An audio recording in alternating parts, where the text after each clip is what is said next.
And now, it's time for another Dice Tower review with Tom Vasel. Welcome to the Dice Tower. I'm Melody, and this is my dad, and today we're reviewing Dungeon Petz. Dungeon Petz from Melody Vasel from CGE Games and Z-Man Games is a game in which you are a monster, a friendly monster, I guess, and you are raising, I don't know, I guess you're a monster, you're somebody. You're raising monster pets. I mean, these are, I guess they're cute monsters, I guess. And so you're raising them and trying to meet their needs to get points. We'll show you a bit about the game, lots of pieces in this game, and we'll be back.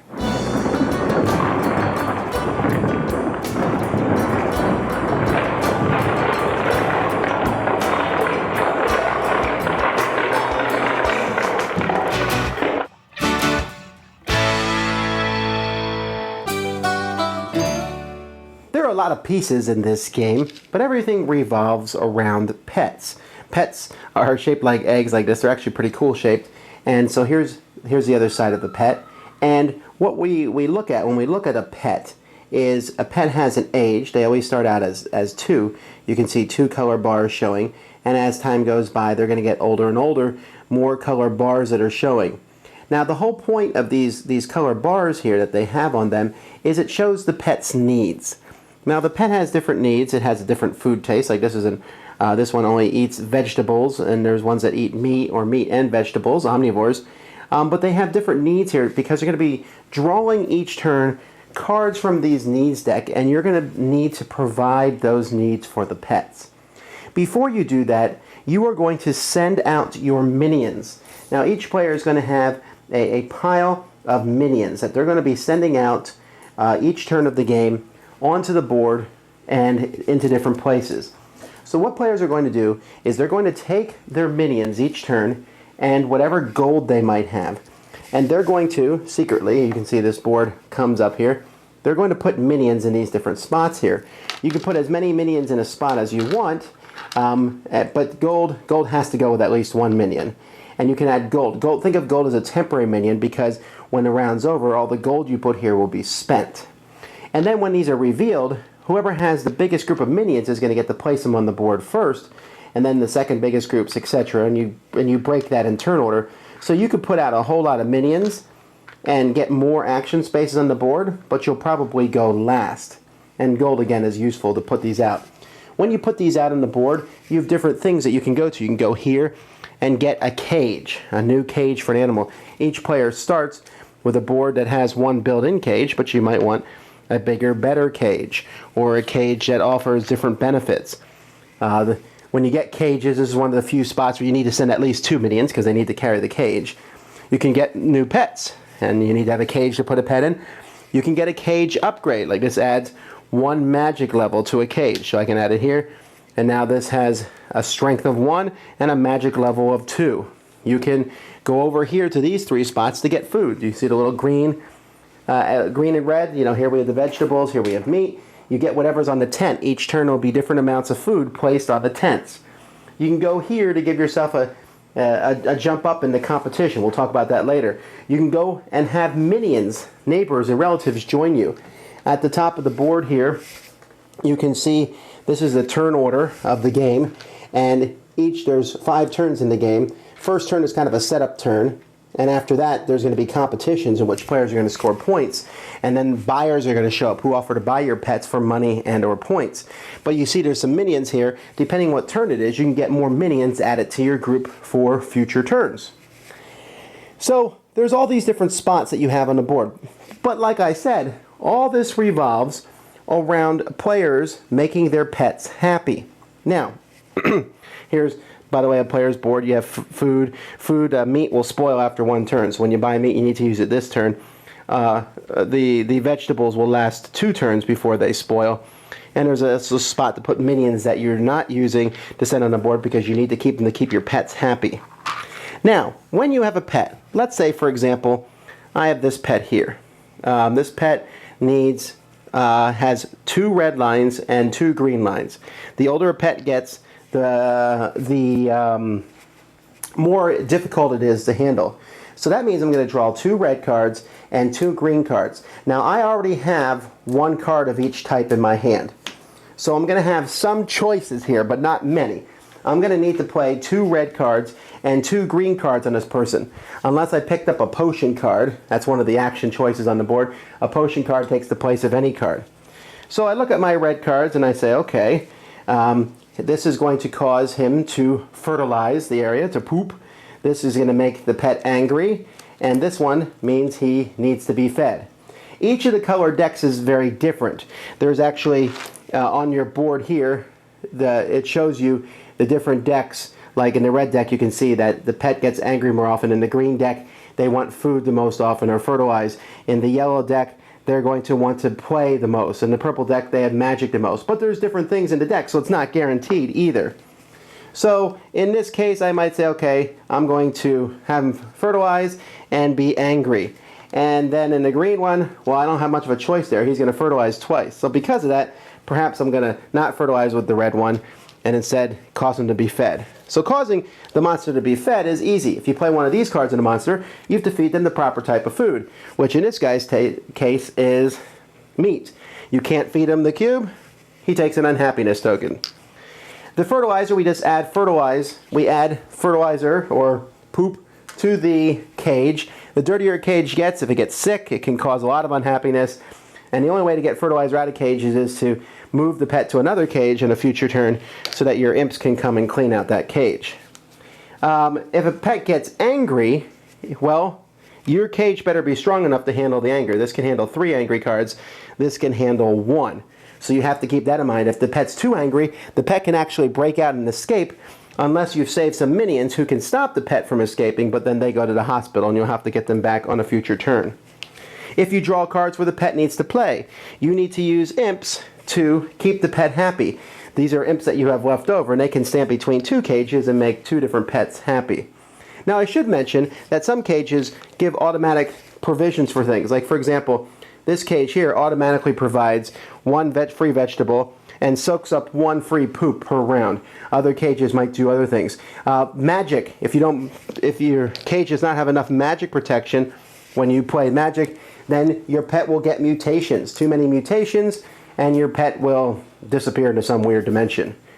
Now, all this also matters because the cards that you play on the pet are going to be cards that we're going to be looking at the exhibition. We want to see the most well-fed monster in this competition, while the monster that's gotten sick, those are going to count negatively against it. And each time a pet that wins the competition is going to get a specific number of points, as located here, 8, 6, 4, and 2. And so these competitions are important, and that's what you're working towards. So, I'm not going into every single detail and rule about this game, but essentially you're placing your imps out here to get the stuff you need to provide for these cards that you have to play for the pets each turn of the game, so that when the exhibitions come, you have pets that are around and haven't escaped or died or what have you, and so that you can then also sell pets to these people for the same thing. You will do this over the course of 5 turns. There's a final scoring where there are 2 final exhibitions and everyone cheers and applauds for pets and you give out final points, and whoever has the most points is the winner. Okay, so the whole goal of the game is to keep your pets happy. You don't want them to get too many of those unhappiness cubes. They might go away, and the rule book says they go to the farm, the magical farm, and then, not coincidentally at all, meat shows up in the meat market. That always makes me laugh. The rule book is really funny, and there's just a lot of different things going on in the game. You got to keep your pets from getting unhappy. As your pets get older, it gets more and more frustrating because you get all these cards. You're like, I have to play 6 cards in this pet, and you need to have that much food. You need to have that much toys. Right, because of the worker placement. Now, with the board, the board has 2 sides. There's an interesting thing. If you play on the 2 to 3 player board, some of the spots are blocked. And it's like a moving blocker. It moves around, and blocks different spaces. On a 4-sided board, all the spaces are available, but it doesn't matter. You will never be able to go to all the spaces you want to go. It will just really irritate you, just as impossible to do. So, let's talk about the game. Components first. What do you think? The components were really good. I like the little troll pieces. I thought they were cute. Yeah, the minions. Yeah.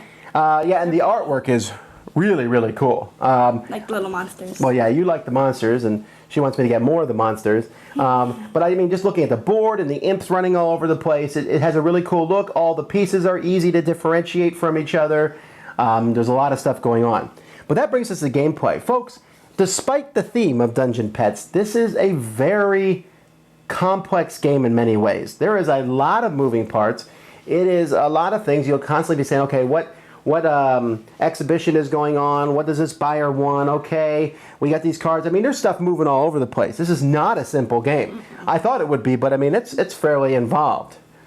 So the question then is, do you like the game?